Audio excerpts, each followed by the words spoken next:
नमस्कार सर, मेरा नाम राजू है। आज का टॉपिक ये है कि सिर्फ म्यूचुअल फंड से पैसा नहीं बनता है। इस टॉपिक में बात करते हैं। राकेश झुनझुनवाला जी के पास कहते हैं कि 10,000 रुपया मात्र था और उसको इन्वेस्ट करके 20,000 करोड़, 30,000 करोड़, 40,000 करोड़ तक पहुंच गए। मैं 20,000 करोड़ तक ही मानता हूं। क्या यही बात सही है कि मात्र 10,000 रुपया इन्वेस्ट किया और ये इतना पैसा मार्केट में बढ़ने लगा? तो मानते हैं कि 10,000 रुपया था और हर 3 साल में पैसा मान लीजिए उनका डबल हो जाता था, हर 3 साल में, और कोई भी पैसा डूबा नहीं, मतलब नेगेटिव नहीं हुआ। जो भी पैसा डाला वो हर 3 साल में डबल होता गया। तो पहले यहाँ देखते हैं कि 3 साल में यदि डबल होता है, वन टाइम में गए हैं, 10,000 रुपया था उनके पास पहला और हर 3 साल में पैसा डबल हुआ, तो 26% के रेट से अगर पैसा बढ़ा होगा तो 10,000 का 20,000 हो गया। 26% का रिटर्न मिले तो 10,000 रुपया इन्वेस्ट करते हैं 3 साल में, 26% के रेट से वो 20,000 रुपया हो जाता है। पर 40 साल का टाइम था, वही 10,000 रुपया 40 साल तक उसी 26% के रेट से बढ़ता रहता, हर 3 साल में डबल होता जाता, तो 10,000 का वैल्यू होता इकाई, दहाई, सैकड़ा, हज़ार, 10,000, लाख, 10 लाख, करोड़, 10 करोड़ रुपया होता।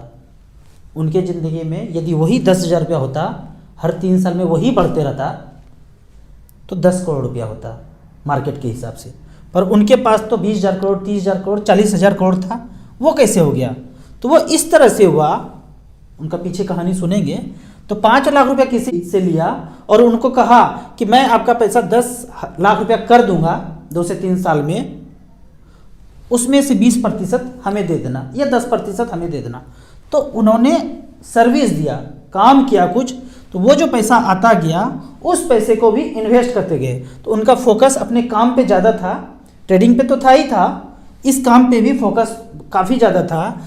तो वहाँ से पैसा जनरेट कर करके, अपना खर्चा कर करके जो पैसा बचता था वो उसमें इन्वेस्ट करते गए। तो वो इस तरह से इन्वेस्ट करते गए तो जाके आज 20,000 करोड़, 30,000 करोड़ दिख रहा है।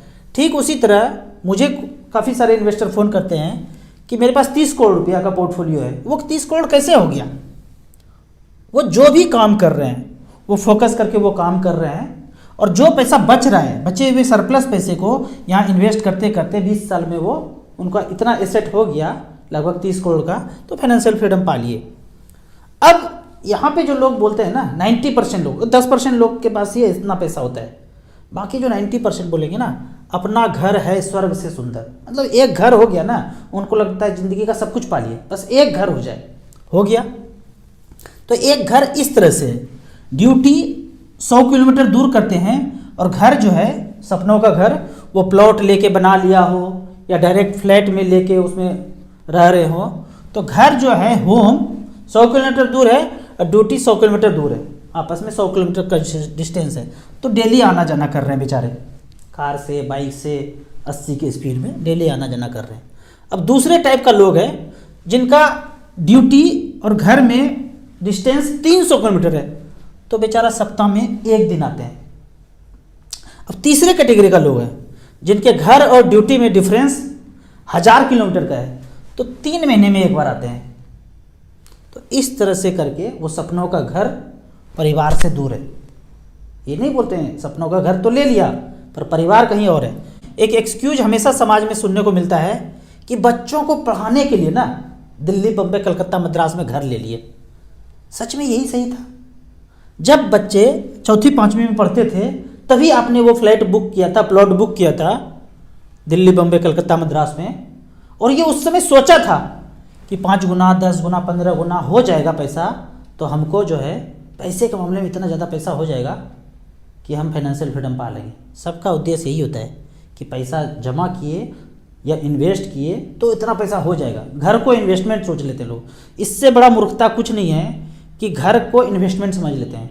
आज जो घर खरीदा 10 लाख, 20 लाख, 50 लाख का, वो 500 करोड़ का हो जाए, कितना का भी हो जाए, उसको बेचेंगे जब तक नहीं, तब तक कैसे आपको फ़ायदा दे सकता है? कोई भी घर को बेचता ही नहीं है। अगर जिस घर में रह रहे हैं तो रह रहे हैं वहाँ, उसको बेचने का ख्याल नहीं आता है। तो ऐसा ही मन में आता है कि वो बढ़ जाएगा, बढ़ जाए, घट जाए, कुछ भी हो जाए, रहना उनको वही है। तो ये कहना ना, 90% लोग झूठ बोलते हैं कि बच्चों को पढ़ने के लिए वहाँ घर ले लिया। सब कुछ अपना क्या क्या रहा है, ठेकड़ा जो है बच्चों को फोड़ देते हैं कि तुम्हारे वजह से तो लिया था, नहीं तो क्या जरूरत था, गांव में रहते रह के देखो ना गांव में। पहले क्यों बोलना है, बच्चों को क्यों बोलना है? 1-2 साल रह के दिखा दीजिए बच्चों को कि आप गांव में रहते, लेकिन बच्चों को पढ़ाने के लिए दिल्ली, बम्बई, कलकत्ता, मद्रास आ गए, तो ये सच नहीं है। अब जो दूसरे कैटेगरी के लोग हैं ना, जो फाइनेंशियल फ्रीडम पा लेते हैं 10 साल, 12 साल, 15 साल, 20 साल में फाइनेंशियल फ्रीडम पा लेते हैं, उनका आप जर्नी देखेंगे तो पता चलेगा जहाँ पे ड्यूटी कर रहे हैं वहीं आसपास घर है, उनका आसपास घर है। फोकस करके अपना सारा फोकस जो है उनका काम पे है। मैं हमेशा अभी बोल रहा हूँ इस वीडियो में कि म्यूचुअल फंड पैसा नहीं बनाता है। आपके बचे हुए पैसे को इन्वेस्ट करके उसमें थोड़ा सा ग्रोथ, थोड़ा सा गति मिल जाता है तो आपकी ज़िंदगी में 12-15 साल में 1 करोड़ रुपया हो सकता है। ये सोचेंगे कि सिर्फ म्यूचुअल फंड पैसा बना देगा तो नहीं बना सकता है। आपको अपने काम पे फोकस करना है और ये जो 80 के स्पीड में घर कहीं, ड्यूटी कहीं, उसको मिनिमाइज करना है। वो मिनिमाइज करेंगे तो काम आपका ज़्यादा अच्छा होने लगेगा। मैंने जो पीछे वीडियो बनाया कि रेंट पे रहना चाहिए, तो एक कमेंट आता है कि मर जाता फ्लैट खरीद के तो इंश्योरेंस हो जाता, और फ्लैट से में तो रहते ही, अगर हम मर गए तो इंश्योरेंस तो है ही फ्लैट का, ऐसे हो जाता। तो सबसे पहला काम तो यही करना है ना, फर्स्ट स्टेप सिक्योरिटी जो है फैमिली के लिए, कि पहला वो 50 लाख रुपए जमा कर लीजिए। अगर खुदा न खास्ता अचानक से ऊपर चले गए तो उस 50 लाख अगर कैश है पैसा, तो कोई ज़रूरी नहीं है फ्लैट में रहना है, शहर में रहना है। 5,000 रुपये कहीं पे रेंट ले लेंगे और 20,000 रुपये पर मंथ से जीवन यापन होने लगेगा। वो खाना ज़रूरी है, सपनों का महल ज़रूरी नहीं है। जब कुछ नहीं बचेगा, दुनिया ही उजड़ जाएगा, तो एक छोटा सा छत जो कि रेंट पे मिल जाएगा और 20,000 रुपये पर मंथ खाने के लिए चाहिए। बाकी धीरे धीरे टाइम बदलते जाएगा तो काम हो जाएगा। आपने एक मोढ़ाई खरीद के ले लिया फ्लैट और उसमें EMI पैसा जा रहा है, मर के चले भी गए तो एक फ्लैट बचा, अब खाने के लिए पैसा नहीं है। ये बहुत अच्छा बात कहा कि मर गए तो इंश्योरेंस तो कंपनी तो पैसा दे देंगे, फ्लैट का दे दिया, हो गया। अब हर महीने पैसा चाहिए भाई, 20-25 हज़ार रुपये पर मंथ, वो कहाँ से आएगा? अगर तो उसका भी जुगाड़ कर लिया, जैसा कि मैंने कर लिया है, वो भी जुगाड़ 2 स्टैंड बाय सिक्योरिटी हो गया है। अब सोच रहा हूँ कि फ्लैट लूँगा, यही तो बोलता हूँ करने के लिए। पहले आप अपने लिए जी लीजिए, फैमिली के लिए जी लीजिए, उसके बाद पैसा बचता है तो फ्लैट खरीद लीजिए। रह ही रहे ना कहीं, मैं भी रह रहा हूँ, अभी भी रेंट पे रह रहा हूँ। अब प्रोसेस चल रहा है कि खरीदूंगा, तो मुझे तो कभी दिमाग में हलचल आया नहीं कि रेंट पे है कि अपना है, क्या है, वो कागज़ नहीं है सिर्फ, बाकी तो कोई तंग करने वाला नहीं है। तो इस तरह से करके तो पहला सेफ्टी यही है कि आप इतना पैसा रख दें कि कुछ हो जाए तो जीवन यापन फैमिली का चलता रहे। और एक चीज़ यहाँ पे बोलना चाहूँगा, जिनको अपना घर गांव में कहीं भी है, छोटा मोटा छोटा सा जो भी है, उनको तो बिंदास शहर में रेंट पे रहना चाहिए 20 साल।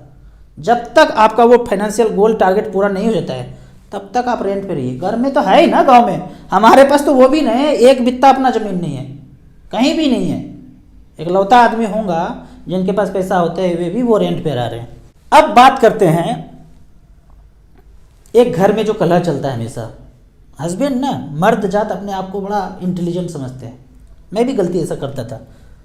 घर में क्या बोलते हैं वाइफ को, तुम करती ही क्या हो, तुम करती ही क्या हो, तुम पैसा थोड़ी कमाती हो, सारा पैसा तो मैं कमाता हूँ। ये सदियों से सुनते आ रही है लेडीज, घर की लेडीज सदियों से सुनते आ रही है। हस्बैंड वाइफ में बात चल रहा है, बीच बीच में हमेशा चल ही जाते हैं, सप्ताह में एक बार, तुम करती ही क्या हो, घर में खाना बनाती हो, तुम करती ही क्या हो। तो बच्चे सोच रहे हैं कि भाई ये काम करने का तो कोई इंपॉर्टेंस है ही नहीं।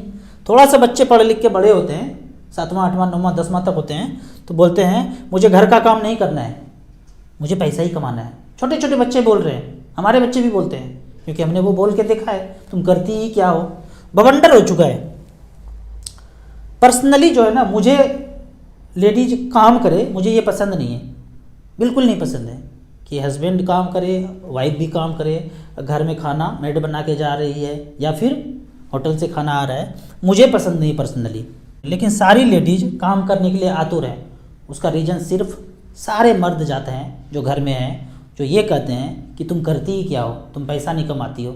इतना ललकार चुके हैं ना सदियों से कि उनका बस यही ध्येय है कि बस पैसा ही कमाना है, घर का काम नहीं करना है। मुझे ये क्या पसंद है कि वही सदियों काल से जो चलता रहा है कि सीता माता घर में है, रोटी दाल बना के दी और उसको प्रसाद के रूप में खाया। आज डेट ये हो गया ना ये भी ड्यूटी कर रहे हैं, ये भी ड्यूटी कर रहे हैं, दोनों लोग बाहर हैं, अब बाहर का ही खाना रोज खा रहे हैं, तो एक न एक दिन बीमार पड़ना ही पड़ना है, पड़ना ही पड़ना है। मैं तो समाज में देख रहा हूँ जिनके घर में दोनों काम कर रहे हैं, कभी ये बीमार, कभी वो बीमार, कभी दोनों बीमार, इस तरह से करके पैसा तो आ जाएगा और एक दिन वो सारा पैसा बीमारी में खर्चा होने वाला है, या फिर खर्चा ना कर सकें सारा पैसा इतना ज़्यादा कमा लिया कि बीमारी में तो चलो बीमार पैसे खर्च करके थोड़ा सा ठीक हो गए, लेकिन वो इन्जॉयमेंट नहीं रहेगा ज़िंदगी में, पैसे का इन्जॉयमेंट ही नहीं कर पाएंगे। तो बेहतर है कि एक आदमी काम करें और घर में ये बोलना छोड़ दें कि मैं ही पैसा कमाता हूँ, तुम करती क्या हो। मैं यदि अपना पर्सनली बात करूँगा ना, तो अभी कुछ सालों से बोलना शुरू किया हूँ कि मैं एक मोबाइल के जैसा हूँ और तुम जो है ना चार्जर की तरह हो, और एक दिन अगर चार्जर ना मिले ना तो मुर्दा ही होगा। तो ये घर में कहना ना कि तुम करती ही क्या हो, ना रहे ना फिर समझ में आएगा कि करती क्या हो।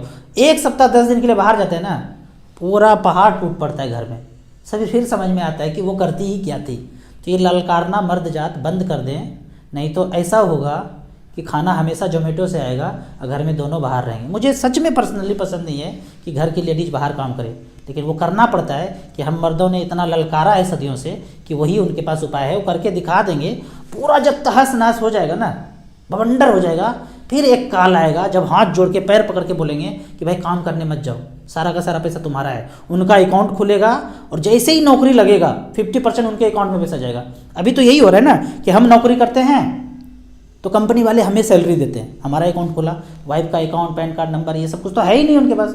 सीधा एक ऐसा नौबत आएगा कि कंपनी के पास दोनों का अकाउंट खुलेगा, खुलना चाहिए, हस्बैंड वाइफ दोनों का, 50% डायरेक्ट उनके अकाउंट में पैसा जाए। 1 लाख कमाते हैं, 50,000 सीधा वाइफ को और 50,000 रुपया हस्बैंड के अकाउंट में। अब उनको मैनेज करने दो जो करना है, वो घर में रहे कहीं रहे, उनको 50,000 जाएगा। फिर बोल के दिखाओ साला कि तुम पे करती ही क्या हो।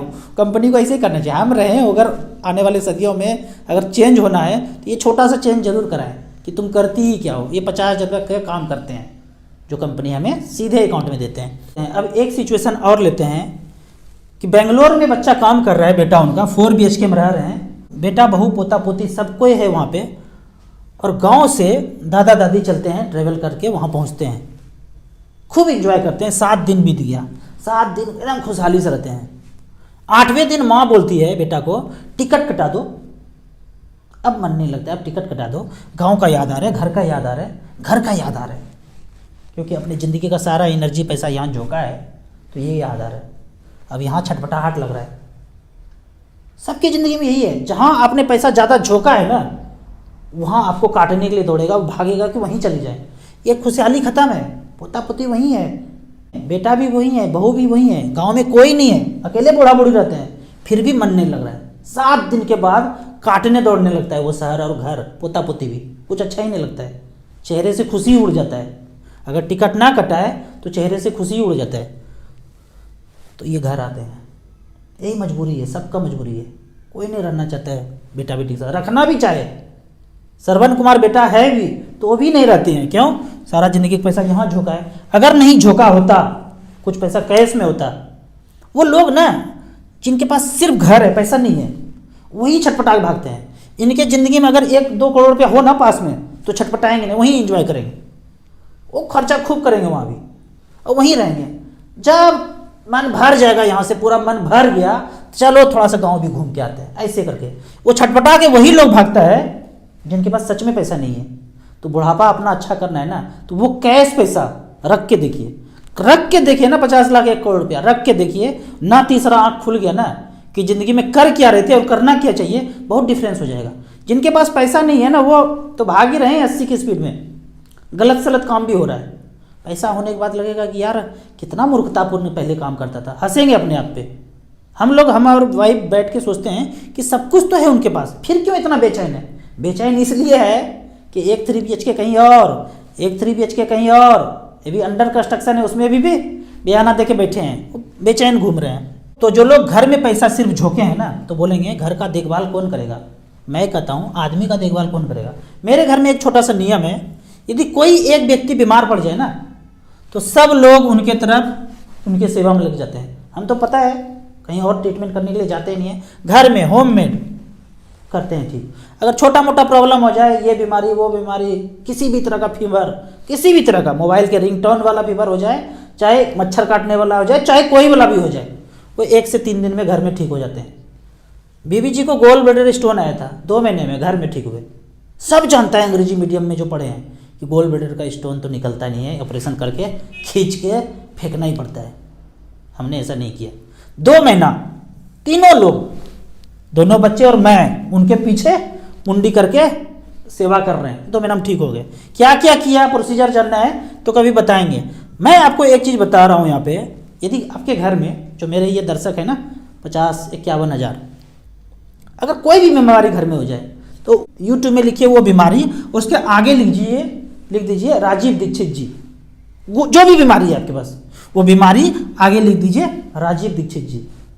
जो वीडियो आए, जो बोले वो कर लीजिए, करके देख लीजिए 1 सप्ताह। हमने तो हमेशा यही किया है। कोई बीमारी आया, नाम लिखा यूट्यूब पे, जो बोला वो कर लिया, घर में ठीक हो गए 1 से 3 दिन में। बड़ा बीमारी है, बड़ा बीमारी आ गया, पकड़ लिया। वो दोनों लोग ज़्यादा दिन काम कर रहे थे, करोड़पति बन गए, जो मोटे से खाना आ रहा था बार बार, तो बड़का बीमारी पकड़ लिया।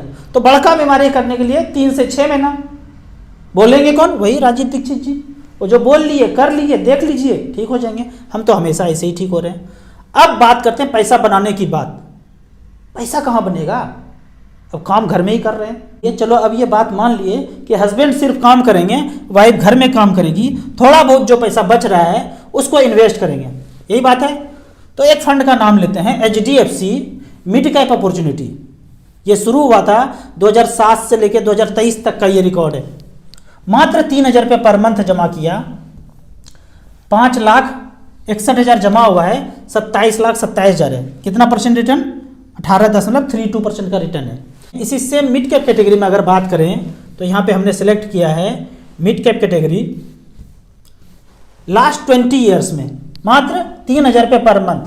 पहले नंबर पे फंड है सुंदरम मिड कैप, 3,000 रुपये पर मंथ। तो भारतीय 20 साल है, 36 दूनी 72, 7,20,000 जमा हुआ, 3,000 रुपये पर मंथ। 2003 से लेकर 2023 तक 7,20,000 का वैल्यू है, 60 लाख रुपया एक फंड में, 18% का रिटर्न है। दूसरे फंड में जो वैल्यू है 58 लाख रुपया है।